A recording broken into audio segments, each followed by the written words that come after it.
Medina এক নিঃশব্দ রাত, আকাশ ভরা তারা, সবাই ঘুমিয়ে, কিন্তু একজন জেগে আছেন।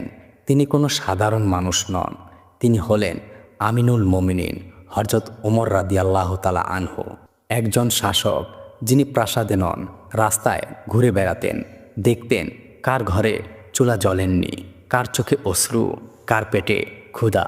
কিন্তু সেই রাতেই একটি ছোট্ট কাঁচা ঘরের ভেতর থেকে ভেসে এলো এমন একটি কথা যা কাঁপিয়ে দিল পুরো ইতিহাস। এক দরিদ্র মা বললেন তার মেয়েকে, দুধে একটু পানি মিশিয়ে দাও। আর সেই মেয়ের উত্তর ছিল ইমানের বজ্রধ্বনি। সে বলেছিল, আমিনুল মোমিনিন না দেখলেও আল্লাহ তো দেখছেন। সুবহানাল্লাহ। একটি ছোট্ট সিদ্ধান্ত, একটি গোপন মুহূর্ত, আর সেই তাকওয়া পরিবর্তন করে দিল ভবিষ্যৎ উম্মার ইতিহাস। আজকে এই গল্পে আমরা জানব কিভাবে এক অজানা দুধ বিক্রেতা মেয়ের ঈমান হয়ে উঠেছিল ইসলামের ইতিহাসের এক উজ্জ্বল অধ্যায়। গল্পটি শেষ পর্যন্ত শুনুন, কারণ এই গল্প শুধু ইতিহাস নয়, এটি আপনার আমার ঈমানের আয়না। আসসালামু আলাইকুম। আমি মুসলিম ওহিদ ইসলামিক ইউটিউব চ্যানেলে আপনাদেরকে স্বাগতম। চলুন শুরু করি। ইতিহাসের পাতায় এমন অনেক মুহূর্ত আছে যা লেখা হয়েছিল কোনো সাধারণ রাতে, কোনো সাধারণ ঘরে, সাধারণ মানুষের মুখের কথায়। সে মুহূর্তগুলো দেখতে ছোট, কিন্তু তাদের পরিণাম এত বড় যে শতাব্দীর পর শতাব্দী ধরে মানুষ সেগুলো বুকে লালন করে চলে। এই কাহিনীটি তেমনই একটি রাতে, একটি মাটির ঘরে, একটি সাধারণ মেয়ে, যার কাছে ছিল না কোনো সম্পদ, ছিল না কোনো ক্ষমতা, ছিল না বিদ্যার বড় সনদ, কিন্তু তার বুকের ভেতর ছিল এক অমূল্য ধন। সে ধনের নাম ঈমান, আল্লাহর প্রতি অটল বিশ্বাস।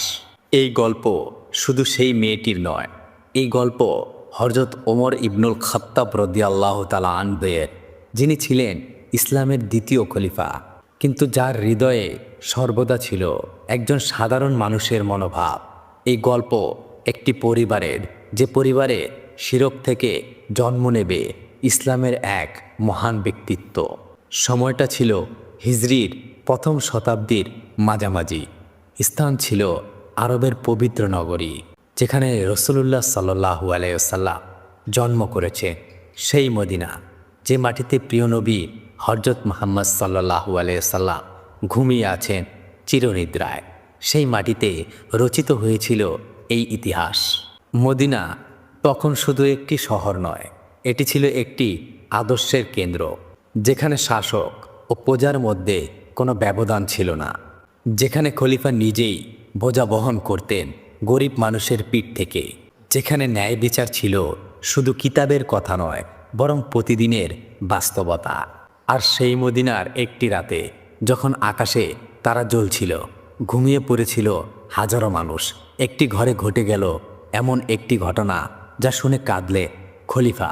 বদলে গেল একটি পরিবারের ভাগ্য, আর ইতিহাসের পাতায় লেখা হলো এক ওমর অধ্যায়। মদিনার রাত অন্যরকম।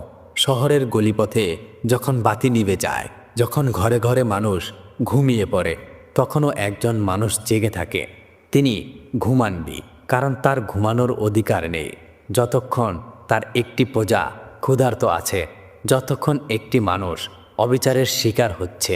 তার নাম হযরত ওমর ইবনুল খাত্তাব রাদিয়াল্লাহু তাআলা আনহু, ইসলামের দ্বিতীয় খলিফা, যাকে নবী সাল্লাল্লাহু আলাইহি ওয়াসাল্লাম বলেছিলেন, শয়তানও তোমার পথ এড়িয়ে চলে, যার ন্যায়ের কথা শুনে পারস্যের সম্রাট আর রোমের কাইজার ভয়ে থরথর করে কাঁপতে। কিন্তু সেই ওমর রাদিয়াল্লাহু তাআলা আনহু রাতের বেলায় পোশাক বদলে ফেলতেন। রাজকীয় পোশাক খুলে পরতেন সাধারণ মানুষের কাপড়। কোনো দেহরক্ষী নিতেন না, কোনো ঘোড়া নিতেন না, শুধু তার বিশ্বস্ত সাথী হযরত আসলাম রাদিয়াল্লাহু তাআলা আনহুকে নিয়ে পায়ে হেঁটে বেরিয়ে পড়তে। কেন? কারণ তিনি বিশ্বাস করতেন, শাসক যদি প্রাসাদে বসে শুধু খবর শোনে, তাহলে তিনি সত্য জানতে পারবেন না। মানুষ তার সামনে ভালো দেখায়, কিন্তু রাতের আঁধারে, যখন কেউ জানে না কে আসছে, তখনই দেখা যায় সত্যিকারের চিত্র। হযরত ওমর রাদিয়াল্লাহু তাআলা আনহু নিজেই বলেছেন, আমি যদি দিনের বেলা ঘুমাই, আমার প্রজাদের ক্ষতি হবে, আর রাতের বেলা ঘুমালে নিজের আত্মার ক্ষতি হবে। তাই দিনে দরবার, রাতে টহল, এই ছিল তার জীবন। সেই দিনের রাতটাও তেমনই ছিল। চাঁদ উঠেছিল আধখানা, তার আলোয় মদিনার মাটির ঘরগুলো যেন রূপালী আভায় ভেসে যাচ্ছিল।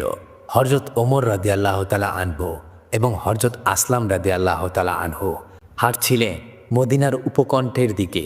পথে অনেক ঘর পড়েছিল, কোথাও শিশুর কান্না শোনা গেছে, থেমেছেন, কান পেতেছেন, প্রয়োজনে দরজায় টোকা দিয়েছেন। কোথাও বৃদ্ধ মানুষের কাশির শব্দেও থেমেছেন, জিজ্ঞেস করেছেন কেউ অসুস্থ কিনা। এটাই ছিল তার স্বভাব। মদিনার একেবারে প্রান্তিক এলাকায় এসে পৌঁছালেন তারা। এখানকার ঘরগুলো আরও ছোট, আরও গরিব, মাটির দেয়াল, খড়ের ছাদ। অনেকের ঘরে রাতের খাবারও ঠিকমতো জোটে না। রাত তখন গভীর, বেশিরভাগ ঘর অন্ধকার, কিন্তু একটি ঘর থেকে আলো বেরোচ্ছে, মাটির প্রদীপের ক্ষীণ আলো। আর সেই আলোর সাথে ভেসে আসছে কথার শব্দ, দুটি নারী কণ্ঠ। হযরত ওমর রাদিয়াল্লাহু তাআলা আনহু পা থামালে, হযরত আসলাম রাদিয়াল্লাহু তাআলা আনহু থামলে। কথা শোনা যাচ্ছে স্পষ্ট। খলিফা কান পাতলেন। সেই ঘরটি ছিল সত্যি অতি সাধারণ। একটি মাটির ঘর, ভিতরে কিছু পুরনো চাটাই, একটি মাটির পাত্র, একটি খেজুর গাছের লাঠি, একপাশে একটি মাটির প্রদীপ, তাতে সামান্য তেল, সামান্য আলো। সেই আলোয় ঘরের দুইজন বাসিন্দাকে দেখা যাচ্ছিল। একজন বয়স্ক মহিলা, তার চুলে পাক ধরেছে, মুখে বলি রেখা, জীবনের দীর্ঘ সংগ্রামের চিত্র। তিনি বিধবা, স্বামীকে হারিয়েছেন অনেক আগে। এখন তার একমাত্র সম্বল এই মেয়েটি। আরেকজন তরুণী, বয়স বড়জোর 18-19 হবে, চেহারায় সরলতা, চোখে সত্যতার আভা। মায়ের সাথে থাকেন, দুজন মিলে দুধ বিক্রি করে সংসার চালা। তাদের একটি গাভী ছিল। প্রতিদিন সকালে মেয়েটি সেই গাভীর দুধ দুইয়ে একটি পাত্রে ভরে নিয়ে যেত বাজারে। সেই দুধ বিক্রির টাকায় মা মেয়ে সংসার চলত কোনো রকমে। কিন্তু সেই রাতে মায়ের মনে একটা কথা ঘুরছিল। দারিদ্র মানুষকে অনেক সময় এমন কথা ভাবায় যা সে অন্য সময় কখনোই ভাবত না। পেটের ক্ষুধা, সংসারের অভাব, এগুলো মাঝে মাঝে বিবেকের ডাককে চাপা দিয়ে দেয়। মা মেয়েকে ডেকে বললেন, কাল সকালে দুধ নিয়ে যাওয়ার আগে একটু পানি মিশিয়ে নিও। এই রাতের অন্ধকারে কেউ দেখবে না, একটু পানি মিশালে দুধ বেশি হবে, দাম বেশি পাবো। এই মাসের খরচ একটু বেশি হয়ে গেছে, আয় একটু বাড়লে ভালো হতো। মেয়েটি প্রথমে মায়ের সাথে কিছুই বললেন না, একটু চুপ করে রইলেন। তারপর বললেন, মা শোনো, আমিরুল মোমিনিন হযরত ওমর রাদিয়াল্লাহু তাআলা আনহু হুকুম দিয়েছে দুধে পানি মেশানো যাবে না। এটা মানুষের সাথে ধোঁকা। যে দুধ কিনছে সে মনে করছে বিশুদ্ধ দুধ পাচ্ছে, আর আমরা তাকে ঠকাচ্ছি। এই কাজ আমি করতে পারবো না। মা একটু রাগ হয়ে বললে, আরে ওমর কি এখন এখানে আছেন নাকি? দেখতে এই রাত 12টায় কে দেখবে? বাজারে কেউ বুঝবেই না। একদিন মিশালে আর এমন কি হবে? মায়ের কথায় একটু যুক্তি ছিল, সাংসারিক যুক্তি। অনেক মানুষ এই যুক্তিতেই বলে যায়, কিন্তু মেয়েটি বলল না, কারণ তার ভেতরে এমন কিছু ছিল যা সাংসারিক যুক্তির চেয়েও অনেক বড়। ঘরের ভেতরে প্রদীপের আলো কাঁপছিল, বাহিরে রাতের বাতাস বইছিল। মেয়েটির মায়ের কথা শুনে একটু ভাবল, তারপর মাথা উঁচু করে বলল সেই কথাটি, যে কথাটি শুনে ইতিহাস থমকে গিয়েছিল। মেয়েটি বলল, মা, ওমর রাদিয়াল্লাহু তাআলা আনহু না দেখলেও ওমরের রব তো দেখছেন। আল্লাহ কি রাতের অন্ধকারে দেখতে পান না? তার চোখ কি কখনো ঘুমায়? তার কাছ থেকে কি কখনো কিছু লুকানো যায়? ঘরের ভেতরে নিস্তব্ধতা নেমে এলো। মা আর কোনো কথা বলল না। মেয়ের কথাগুলো যেন একটা ধারালো আলোর মতো বিঁধে গেল তার বুকে। মেয়েটি আরও বলল, মা, মানুষ দেখুক বা না দেখুক, আল্লাহ সর্বদা দেখছেন। তিনি প্রকাশ্যেও দেখেন, গোপনেও দেখেন, দিনেও দেখেন, রাতেও দেখেন। পৃথিবীর কোনো আধার তার দৃষ্টিকে আটকাতে পারেন না। আর আমি এমন কোনো কাজ করব না যেটা করতে হলে আল্লাহর কাছ থেকে লুকাতে হয়। মা নিশ্চুপ। প্রদীপের শিখা একটু কেঁপে উঠল। ঘরের ভেতরে শুধু নিঃশ্বাসের শব্দ। মেয়েটি শেষে আরও বলল, আমাদের হয়তো কম পয়সা হবে, কিন্তু যে পয়সা হবে সেটা হালাল হবে। আল্লাহর রহমতে সেই সামান্য হালাল রিজিকে আমাদের বরকত হবে, ধোকার টাকায় বরকত নেই। এই কথাগুলো শেষ হতেই ঘরের বাহিরে দরজার কাছে দাঁড়িয়ে থাকা হযরত ওমর রাদিয়াল্লাহু তাআলা আনহু নিজেকে আর স্থির রাখতে পারলেন না। তার চোখ দুটো ভিজে গেল। তিনি হযরত আসলাম রাদিয়াল্লাহু তাআলা আনহুর দিকে তাকালে দেখলেন তার চোখেও পানি। একজন মহিলা শাসকের ভয়ে সৎ নয়, সে সৎ আল্লাহর ভয়ে। তার কাছে মানুষের চোখের চেয়েও আল্লাহর চোখ অনেক বেশি গুরুত্বপূর্ণ। এই সত্যটা বুঝেছিলেন হযরত ওমর রাদিয়াল্লাহু তাআলা আনহু। তিনি আসলাম রাদিয়াল্লাহু তাআলা আনহু এর কানে ফিসফিস করে বললে, এই ঘরটার কথা মনে রেখো, এখানে কারা থাকে জেনে রেখো। তারপর দুইজন চুপচাপ চলে গেলেন। কিন্তু সেই মেয়ের কথাগুলো হযরত ওমর রাদিয়াল্লাহু তাআলা আনহু এর বুকে গেঁথে রইলে সারা রাত, এমনকি সারা জীবন। সেই রাতে হযরত ওমর রাদিয়াল্লাহু তাআলা আনহু ঘরে ফিরলেন, কিন্তু ঘুমাতে পারলেন না। তিনি শুয়ে পড়লেন, কিন্তু চোখ বন্ধ হয় না। মনের ভেতর বারবার ঘুরছে সেই কণ্ঠস্বর, মা। ওমর না দেখলেও ওমরের রক্ত দেখছে। হযরত ওমর রাদিয়াল্লাহু তাআলা আনহু ভাবলেন, এই মেয়েটি কে? একজন দুধ বিক্রেতার মেয়ে, দরিদ্র, সম্ভবত বড় মাদ্রাসায় পড়েনি, হয়তো কোনো বড় আলেমের কাছে শিক্ষা নেননি, কিন্তু তার বুকে যে ঈমান আছে সেটা কত পাক, কত গভীর।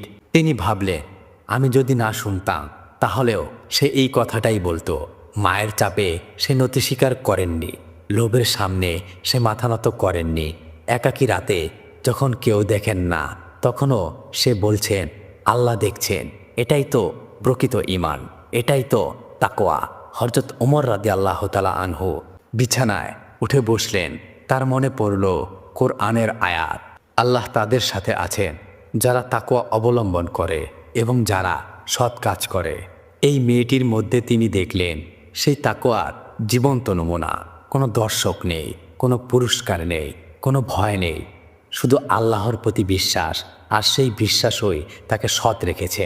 হযরত ওমর রাদিয়াল্লাহু তাআলা আনহু ভাবলেন, পৃথিবীর সব রাজ্য জুড়ে আইন শৃঙ্খলা রক্ষা করা যায় না শুধু শাসন ব্যবস্থা দিয়ে। প্রতিটি ঘরে, প্রতিটি মুহূর্তে খলিফার চোখ পৌঁছানো সম্ভব নয়।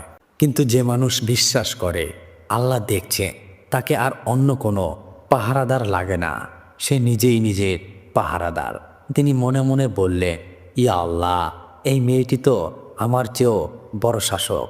আমি বাইরে থেকে শাসন করি, সে ভেতর থেকে নিজেকে শাসন করে। আমার শাসনে মানুষ ভয় ও সৎ থাকে, তার ঈমানে সে আল্লাহর ভয়ে সৎ থাকে। কোনটা বেশি দামি? রাত আরও গভীর হলো, তারা ডুবতে লাগলো একে একে। হযরত ওমর রাদিয়াল্লাহু তাআলা আনহু একটি সিদ্ধান্তে এলেন। এই মেয়েটিকে তিনি চেনেন না, কিন্তু এমন মেয়ে, এমন চরিত্র এই পৃথিবীতে বিরল। এমন মেয়ে হওয়া উচিত কোনো সৎ ঘরের বধূ।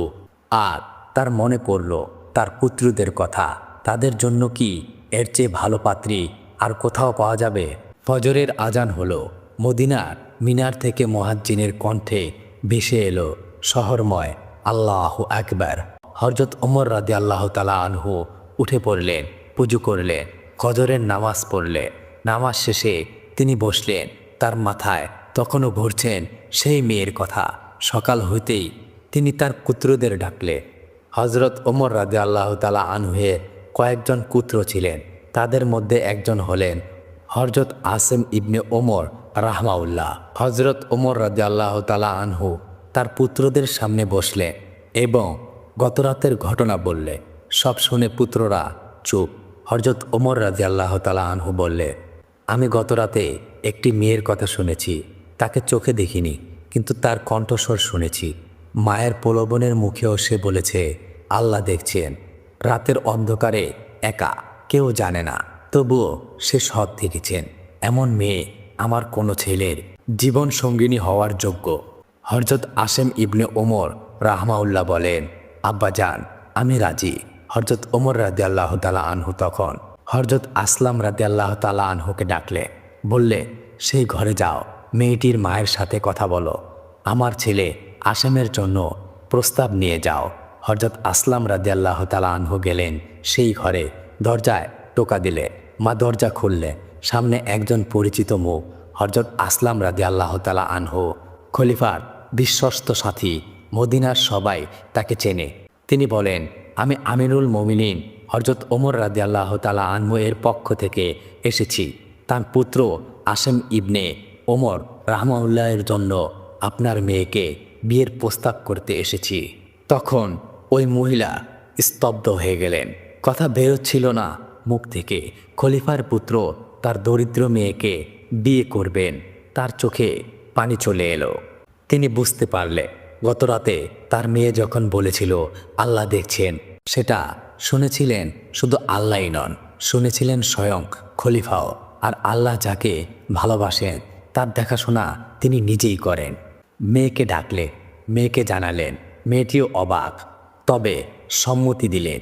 বিয়ে হলো সেই সাধারণ দুধ বিক্রেতার মেয়ে, যার কাছে ছিল না সম্পদ, ছিল না বংশের গৌরব।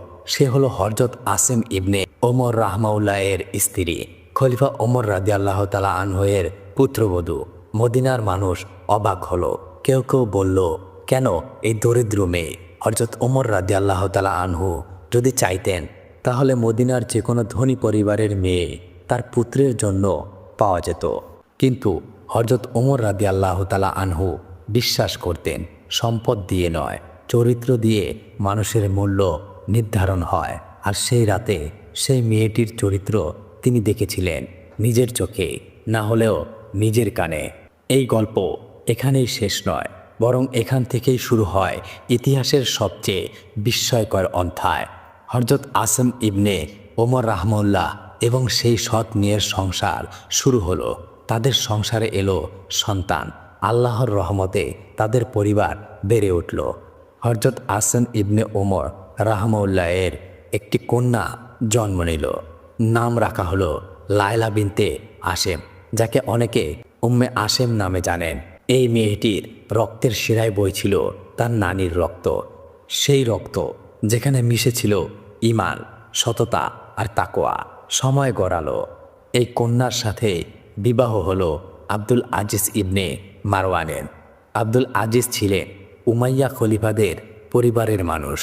আর এই দম্পতির ঘরে হিজরি 61 সালে জন্ম নিলে এমন একজন মানুষ যার আলোয় ইসলামের ইতিহাস আলোকিত হয়ে আজও আছেন। হযরত ওমর ইবনে আব্দুল আজিজ রাহমাহুল্লাহ পরবর্তীতে হলেন উমাইয়া খলিফা, কিন্তু তিনি ছিলেন সাধারণ উমাইয়া শাসকের মতো নন। তিনি ছিলেন একজন সম্পূর্ণ আলাদা মানুষ। খলিফা হওয়ার পরও তিনি রাষ্ট্রীয় সব বিলাসিতা ছেড়ে দিলেন। রাজকীয় ঘোড়া, পোশাক, খাবার সব সাধারণ করে দিলেন। বললেন, আমার প্রজাদের একজনও যদি ক্ষুধার্ত থাকে আমি বিলাসিতায় থাকব না। তার শাসনামলে এমন অবস্থা হলো যা ইসলামের ইতিহাসে বিরল। জাকাত দেওয়ার মতো দরিদ্র মানুষ খুঁজে পাওয়া যাচ্ছিল না, কারণ তার ন্যায় বিচার এবং শাসনামলে সমাজের প্রতিটি মানুষের মৌলিক চাহিদা পূরণ হয়ে যাচ্ছিল। তিনি একবার তার স্ত্রীকে বললেন, তুমি কি ভাবতে পারো আমার শাসনে যদি একটি মানুষও কষ্ট পায় তাহলে আল্লাহর কাছে কি জবাব দেওয়ার থাকবে? এই মহান মানুষটির ইতিহাসের সুতো ধরে পেছনে গেলে কোথায় পৌঁছানো যায়? একটি রাতে একটি মাটির ঘরে একটি প্রদীপের আলোয় একটি তরুণী মেয়ে তার মায়ের প্রলোভনের মুখে বলেছিল, মা, ওমর না দেখলেও ওমরের রক্ত দেখছেন। সেই একটি বাক্যই ছিল একটি বিশাল বৃক্ষের বীজ। সেই বীজ থেকে জন্ম নিলেন একটি বংশধারা, আর সেই বংশধারাই এলেন দ্বিতীয় ওমর। এভাবেই আল্লাহ পুরস্কার দেন। দুনিয়ায় অনেক সময় আমরা দেখি না, কিন্তু আল্লাহ দেখেন এবং তার পুরস্কার আসেন এমনভাবে যা মানুষ কল্পনাও করতে পারবে না।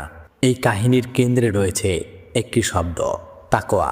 আরবি এই শব্দটির অর্থ শুধু ভয় নয়, এর অর্থ আরও গভীর, আল্লাহকে সর্বদা উপস্থিত জেনে চলা।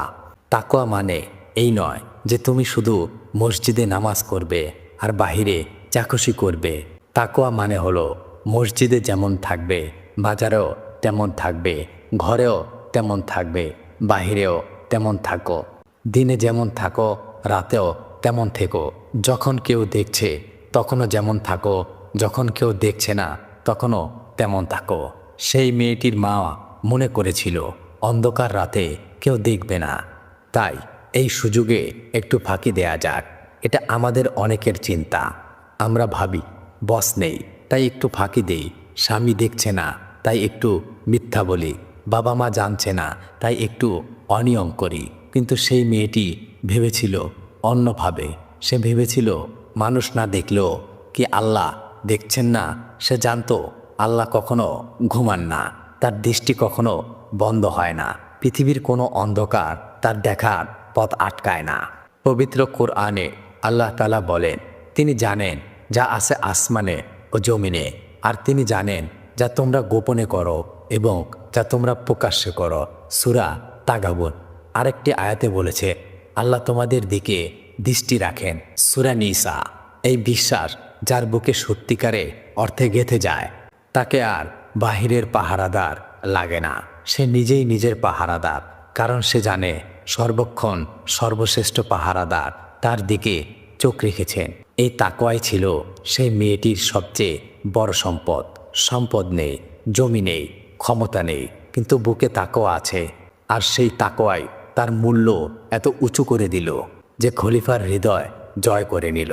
হে আল্লাহ, সেই মেয়েটির মতো আমাদেরও এমন ঈমান দান করো যে ঈমান একাকিত্বেও অটল থাকে, যে ঈমান লোকের সামনেও নত হয় না, যে ঈমান রাতের আধারেও বলে তুমি দেখছো ইয়া আল্লাহ। হযরত ওমর রাদিয়াল্লাহু তাআলা আনহুয়ের মতো আমাদেরকেও এমন চোখ দান করুন, যে চোখ সাধারণ মানুষের ভেতরে অসাধারণ গুণ দেখতে পায়, যে নেতৃত্ব বিচার করে চরিত্রের, সম্পদের নয়। আজ হযরত ওমর ইবনে আব্দুল আজিজ রাহমাউল্লাহ এর মতো এমন সন্তান দান করুন, যারা পূর্বপুরুষদের ঈমানের উত্তরাধিকারী বহন করে এই পৃথিবীতে ন্যায় প্রতিষ্ঠা করবে। আমিন।